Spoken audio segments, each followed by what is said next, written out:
माननीय उपमुख्यमंत्री महोदय, सर्व आमचे सन्माननीय मंत्री, पत्रकार मित्रांनो, महायुती सरकारच्या या नवीन पर्वामध्ये पहिलेच अर्थसंकल्पीय अधिवेशन पार पडलं। मोठी मेजॉरिटी असताना देखील कुठेही अधिवेशनाचा वेळ कमी न करता मोठ्या प्रमाणात या अधिवेशनामध्ये चर्चेच्या द्वारे विविध विषय सोडवण्याचा प्रयत्न आम्ही केला। खरं म्हणजे रोज 6 तास काम करणं अपेक्षित आहे, पण सरासरी रोज 9.5 तास हे काम विधानसभेने केलेलं आहे आणि विधान परिषदेने जास्त काम केलेलं आहे। त्यामुळे अतिशय महत्त्वाच्या अशा या चर्चा झालेल्या आहेत।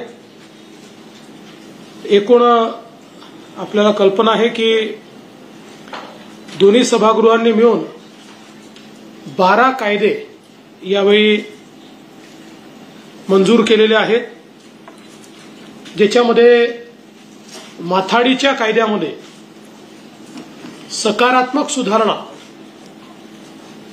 ही आपण केलेली आहे, ज्यामुळे माथाडींवरही अन्याय होणार नाही, पण फेक माथाडी आणि ब्लॅकमेलिंग हे पूर्णपणे बंद करता येईल अशा प्रकारची ही सुधारणा त्या ठिकाणी केली आहे। या व्यतिरिक्त अनेक महत्त्वाचे जे बिल आहेत ते आपण पास केले आहे, ज्याच्यामध्ये अर्थातच महाराष्ट्र खासगी सुरक्षा रक्षक जे बिल आहे ते महत्त्वाचं एक बिल आहे।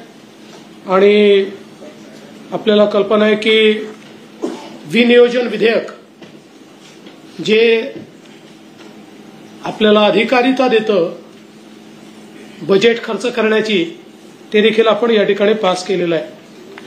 मी माननीय अर्थमंत्री महोदयांचे अभिनंदन करतो की त्यांनी 5 सूत्रांवर आधारित असा एक अर्थसंकल्प मांडला, ज्यात शेती, उद्योग, पायाभूत सुविधा, रोजगार आणि सामाजिक विकास अशी पंचसूत्री त्यांनी त्या ठिकाणी मांडलेली आहे। महिला दिनाच्या निमित्त एक विशेष चर्चा या अधिवेशनात झाली। संविधानाच्या संदर्भात एक विशेष चर्चा या अधिवेशनात झाली आणि विशेषतः वेगवेगळ्या चर्चांच्या माध्यमातून मोठ्या प्रमाणात लक्षवेधी असतील, प्रश्न असतील, विविध आयुधांच्या माध्यमातून चर्चा करून जे काही राज्यासमोरचे प्रश्न आहेत या प्रश्नांवर सरकारने सकारात्मक उत्तर देण्याचा प्रयत्न केला। कुठेही चर्चेतनं पळ काढला नाही, चर्चेला बगल दिली नाही, तर भरपूर अशा प्रकारची चर्चा या ठिकाणी केल्या। मला असं वाटतं सगळ्या गोष्टी सांगण्याची आवश्यकता नाही आहे, त्या आपण तुम्हाला लेखी स्वरूपातच देऊन टाकू। पण मी एवढंच सांगेन की मंत्र्यांनी देखील या संपूर्ण अधिवेशनामध्ये अतिशय चांगलं काम केलं। याचं कारण दोन्ही सभागृह सकाळी 9 वाजता चालू व्हायची, 9:45 चालू व्हायची। एकेका दिवशी 15-15 लक्षवेधी असायच्या। फक्त एकच दिवस असा झाला की ज्या दिवशी मंत्री उशिरा पोहोचल्यामुळे 20 मिनिटाचा वेळ वाया गेला, पण अदरवाईज नीट सगळीकडे मंत्री उपस्थित होते। मंत्र्यांनी योग्य अशा प्रकारची उत्तरं दिली। एकूणच विरोधी पक्ष हा संख्येने कमी असला तरी विरोधी पक्षाला पूर्ण वाव त्या ठिकाणी आम्ही दिला। त्यांचं म्हणणं ऐकून घेतलं, त्यांच्या प्रश्नांना उत्तर दिली आणि महाराष्ट्राच्या विकासाकरता अनेक अशा प्रकारचे धोरण असलेला अर्थसंकल्प पास केल्यामुळे मला विश्वास आहे की महाराष्ट्राच्या विकासाला निश्चितपणे गती मिळेल। आणि म्हणून मी या अधिवेशनाच्या निमित्ताने सर्व आमदारांचे, सर्व मंत्र्यांचे, सर्व पीठासीन अधिकाऱ्यांचे, विधानमंडळाच्या सर्व कर्मचाऱ्यांचे आणि अर्थातच माध्यमांचे देखील मनापासून आभार मानतो।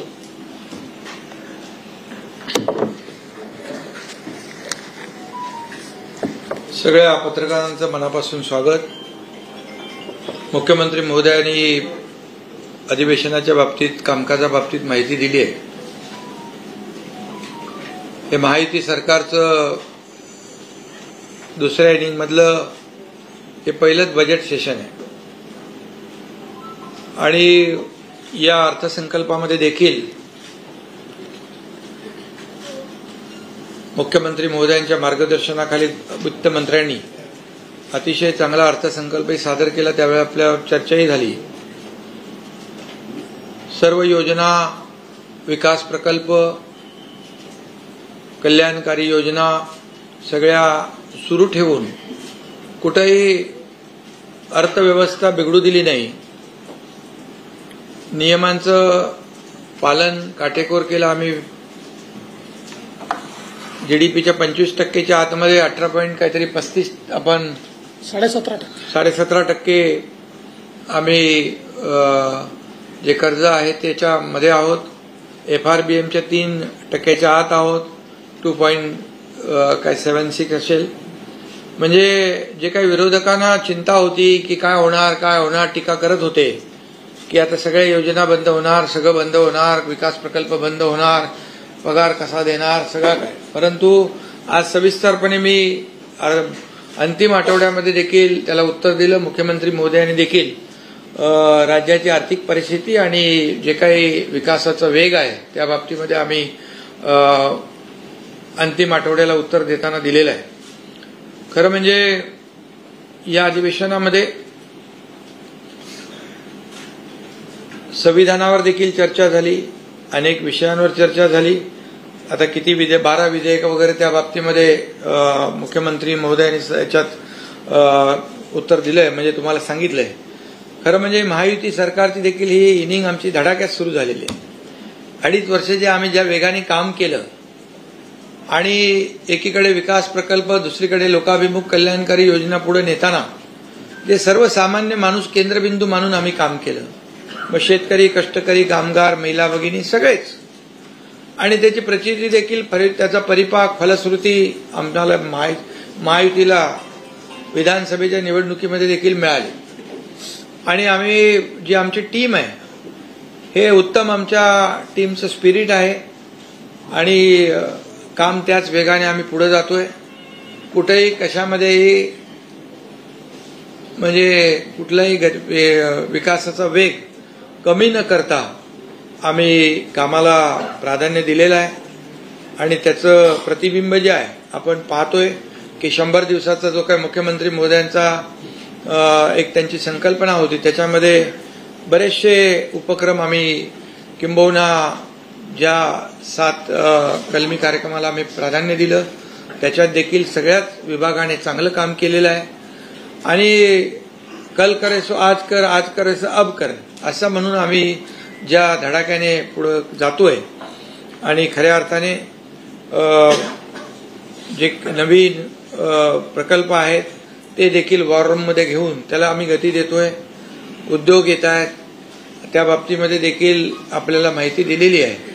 आणि मी जेव्हा मुख्यमंत्री होतो त्यावेळेस देखील दावोसला आम्ही गेलो. त्यावेळेस देखील जी काही परदेशी गुंतवणूक आहे, उद्योजक आहेत, मोठ्या प्रमाणावर 7-8 लाख कोटीचे एमओई झाले. त्याचंही आम्ही एक्झिक्युशन जे आहे कन्व्हर्जन 70-80%. आता देवेंद्रजी आणि आमचे उद्योग मंत्री गेले 15 लाख कोटीचं एमओई केले आणि त्याचं पुढचं जे काही जागेचं अलॉटमेंट असेल, परवानगी असतील तेही देण्याचं काम सुरू झालं. त्यामुळे खऱ्या अर्थाने लोकांचा विश्वास आपल्या सरकारवर आहे आणि हे इंडस्ट्री फ्रेंडली स्टेट झाले असं म्हटलं तर वावगं ठरणार नाही. त्याच्यामुळे रोजगारही मोठ्या प्रमाणावर उपलब्ध होतील. त्या डिटेलमध्ये मी जात नाही. परंतु आता महाराष्ट्र आपला जो आहे तो स्टार्टअपमध्ये पहिला नंबर आहे, FDA मध्ये पहिला नंबर आहे, GDP मध्ये पहिला नंबर आहे आणि कर्ज वगैरे जे काही आहे ते इतर राज्यापेक्षा देखील आपलं कमी आहे. त्याचं अर्थसंकल्पाच्या अंतिम आठवड्याच्या प्रस्तावामध्ये मी उत्तर देताना दिलं, देवेंद्रजींनी देखील दिलं. आणि म्हणून आमच्याकडे no reason on the spot decision, ये काम हमारा है. जिसने रीजन दिया उसका जनता ने सीजन खत्म कर दिया. इसलिए आणि म्हणून असंच काम आम्ही चालू ठेवणार.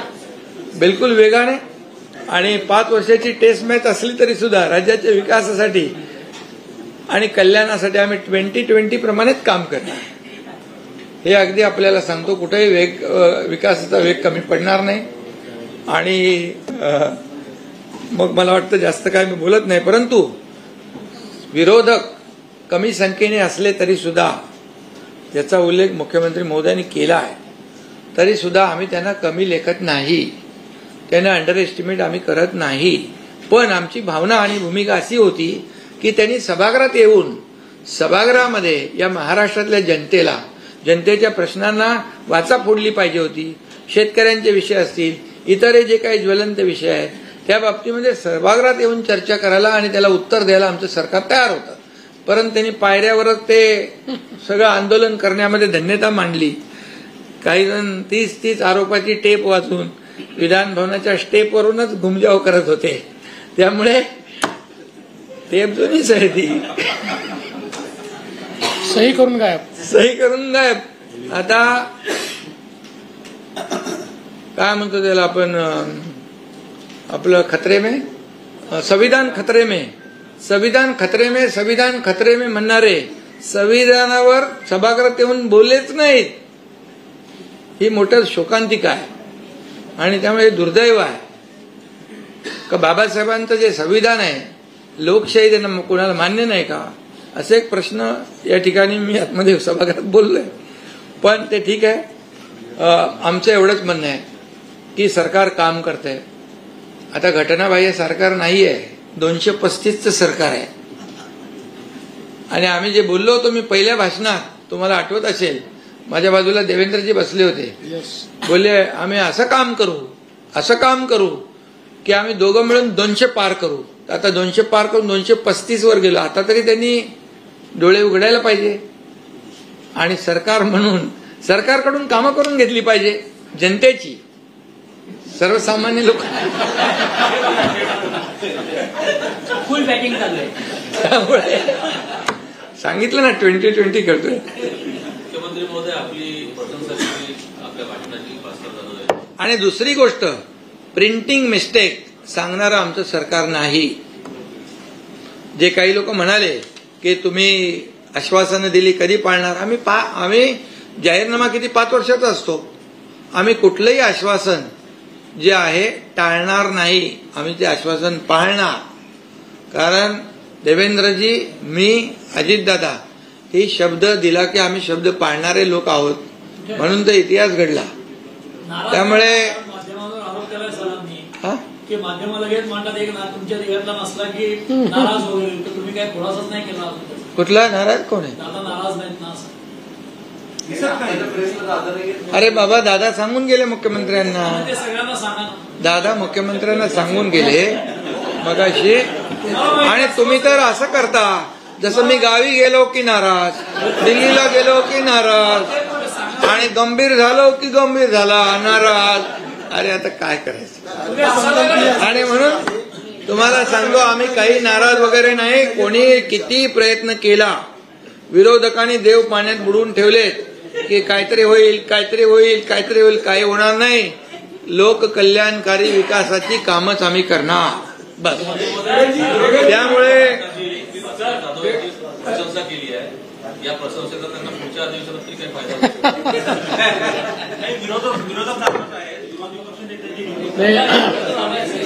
भास्कर जाधवांनी जी प्रशंसा केली त्याबद्दल त्यांचे आभार मानतो. महाराष्ट्राच्या विधानसभेमध्ये ही पहिलेपासून पद्धत आहे की एखादं भाषण जर उत्तम झालं तर कुठल्याही पक्षात, सत्तारूढ पक्षातनं विरोधी पक्षाला चिठ्ठी जाते, विरोधी पक्षातनं सत्तारूढ पक्षाला चिठ्ठी जाते. माझी पण सवय आहे, एखाद्या जर विरोधी पक्षाच्या सदस्यांनी चांगलं भाषण केलं तर मी चिठ्ठी पाठवतो त्यांना की तुमचं भाषण चांगलं झालं. बाकी विरोधी पक्ष नेता तर ठरवण्याचा अधिकार आमचा नाहीच, तो अधिकार अध्यक्षांचाच आहे.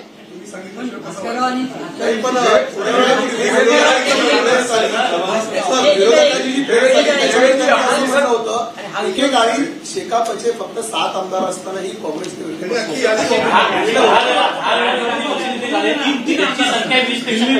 तुम्ही, माझं म्हणणं तेच आहे की तुम्ही चुकीच्या ठिकाणी प्रश्न विचारताय. प्रश्न हा अध्यक्षांना विचारला पाहिजे. अध्यक्ष इंडिपेंडंट आहेत. अध्यक्षांवर सरकारचा कुठलाही दबाव नाही.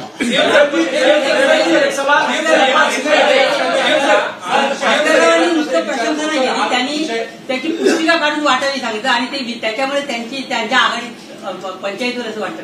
नाही काही पंचायतीला सांगितलं. त्यांनी त्याकरता अशा प्रकारे बोलले. नाही त्यांनी त्याकरता हे सांगितलं की त्यातला राजकीय भाग काढून टाका, म्हणजे जो त्यांना अडचणीचा आहे तो काढून टाका आणि बाकी भाग ठेवा असं सांगितलं.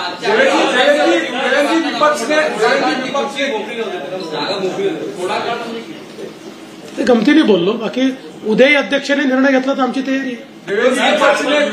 बोला कि पूरा अधिवेशन सिर्फ कब्र से लेकर कामरा तक ही रह गया और जानबूझ के डाइवर्ट करने के लिए इस तरीके के मुद्दे लाए गए सरकार की तरफ से. देखिए, रोज 6 घंटा काम करना चाहिए, रोज 9 घंटा काम किया. इतनी सारी चर्चाएं की, किसानों पर चर्चा हुई, कामगारों पर चर्चा हुई, माथाड़ी का बिल हुआ, बजट पर चर्चा हुई. अब उनके दिमाग में कब्र और कामरा ही होगा तो हम क्या कर सकते. उनके दिमाग में उतना ही जाता है, उनको उतना ही दिखता है. हमारे लिए तो कब्र और कामरा से ज्यादा 13 करोड़ महाराष्ट्र के लोग ये महत्व के, इसलिए उनके हित के निर्णय हमने लिए. संदर्भात अनेकांनी चिंता व्यक्त केली की संख्या आहे लक्षवेधींची वाढती आहे, तर पुढच्या ज्या गटनेत्याची बैठक असेल किंवा पीएससीची बैठक असेल त्या याच्यावर चर्चा करून काही याच्यामध्ये लक्षवेधी वाढल्या तरी हरकत नाही आहे. फक्त आम्ही अध्यक्षालाही विनंती केली आणि पुन्हा एकदा करणार आहोत अध्यक्ष आणि सभापतींना की निकषात बसणाऱ्याच लक्षवेधी चर्चेला आल्या पाहिजे, निकषाच्या बाहेरच्या येऊ नयेत. आरोप केला की अशा पद्धतीने ज्या लक्षवेधी जात आहेत त्याच्यामध्ये काहीतरी वेगळ्या गोष्टी होत्या असं रेकॉर्डवर देखील ते आज बोलले. त्याबद्दल नेमकं मला असं वाटतं की बिना पुराव्याचं असं बोलणं योग्य नाही आहे. पण हे देखील खरं आहे की याच्यामध्ये जर आपल्याला कुठलंही उलटसुलट काम होऊ नये असं वाटत असेल तर निकषातल्याच लक्षवेधी जर घेतल्या, आमदार जाऊन खूप आग्रह करतात आमची घ्या, अध्यक्षांचा नाईलाज होतो, त्यांना घ्याव्या लागतात. पण एकदा सगळ्यांनी मिळून जर ठरवलं की निकषाच्या बाहेर फार जायचं नाही तर मला असं वाटतं की कुठलीही गडबड मध्ये होऊ शकत नाही. स्वाधीनच घ्याव्यात असं आहे का? जयंत पाटलांनी दाखवलं पुस्तक तर नियमात किती आहेत आणि समजा 500 लावल्या तर तुम्ही फक्त लक्षवेधीवर दिवसभर चर्चा करणार का आणि कायद्यावर 2 मिनिटं करणार? असं नाही आहे. लक्षवेधीवर ज्या चर्चा झाल्या त्या ऍडिशनल टाइम मध्ये झालेल्या. तुम्ही जर मॅक्सिमम सकाळी 18 दुपारी 30 या संख्येने ठेवलं नाही असं नाही आहे. तुम्ही जर बघितलं तर मॅक्सिमम या ऍडिशनल ज्या सकाळी विशेष सत्र आहे त्या सत्रात ठेवल्या. दुपारी पण ज्या केल्या त्याच्यामध्ये वेळेची मर्यादा पाळत 1 किंवा 2 प्रश्न.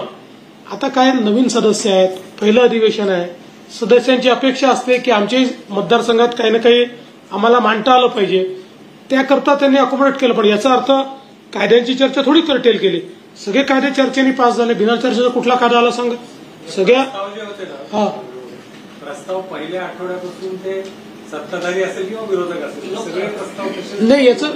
याचं प्रमुख कारण काय आहे की हे अधिवेशन बजेट अधिवेशन आहे, खातेवार चर्चा होते. त्यामुळे ती खातेवार चर्चा त्या दिवशी संध्याकाळपर्यंत आणि चर्चेचे दिवस फिक्स्ड आहे. मंगळवारचा सत्तारूढ पक्षाचा, गुरुवारचा विरोधी पक्षाचा, त्याच मंगळवारी खातेदार न्याय चर्चा असते. आता या चर्चेपेक्षा खातेनिहाय चर्चेला प्रेसिडन्स आहे. ती रात्री 10 वाजेपर्यंत चालली तर ही चर्चा बाजूला. हे आज नाही, आता तुम्ही सगळे लोक 25-25 वर्ष कव्हर करताय. प्रत्येक बजेट अधिवेशनात हेच होतं. ज्या दिवशी चर्चा असते मंगळवारी किंवा गुरुवारी जर खातेनिहाय चर्चा आली मागण्यांची किंवा पुरवणी मागण्यांची तर त्या दिवशी कधीच ती चर्चा होऊ शकत नाही. ती पाहिलं फोन शेवटीच होते.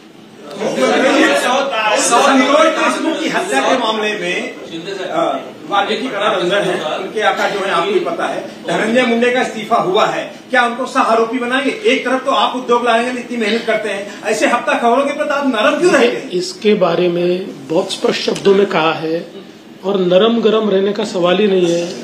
न हम नरम है न गरम है, हम कानून से चलते हैं.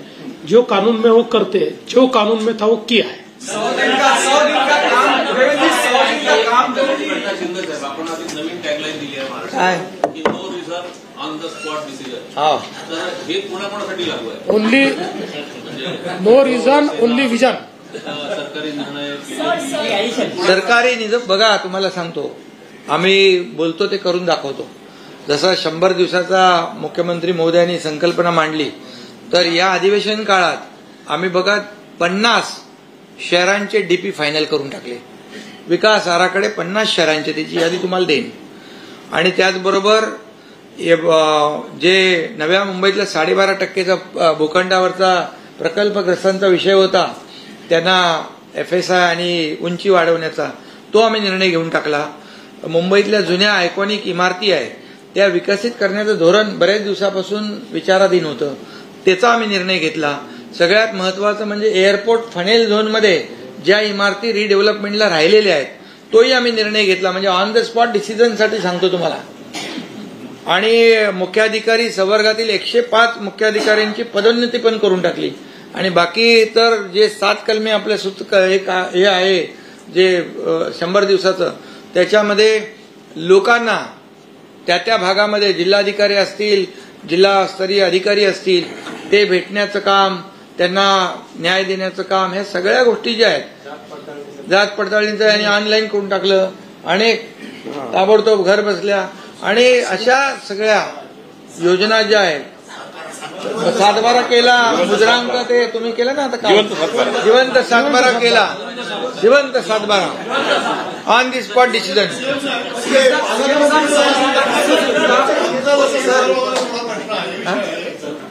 प्रश्नोत्तराचा तास चालू असताना, लक्षवेधी चालू असताना, पुरवणी मागण्यांची चर्चा चालू असताना किंवा एकंदरीत चर्चा चालू असताना सदस्य उठतात, मंत्र्यांपर्यंत जातात आणि हे जाताना अनेक बोलणाऱ्या सदस्यांना क्रॉस करतात, मंत्री वेलमध्ये जातात, मंत्री सदस्यांना क्रॉस करतात, असे अनेक प्रकार बघायला मिळाले. हे अतिशय चुकीचं आहे. शिस्त पाळली गेली पाहिजे. मला स्वतःला फार त्रास होतो, यांनाही होतो. आम्ही बसले असतो, भाषण करायचं असतं आणि इतके सदस्य येऊन तिथे सह्या घेतात, त्यामुळे याच्यावर निर्बंध आला पाहिजे. मला हे अगदी मान्य आहे की चुकीचं आहे. करूया. 100 दिन विभाग और दूसरे 30 विभागों ने अब तक 100 दिन की आपकी संकल्पना को टारगेट पूरा किया. नहीं, अभी 4 विभागों ने, एक तो कली सांस्कृतिक कार्य विभाग ने किया और 3 विभाग अंतिम चरण में, लेकिन सब कर लेंगे.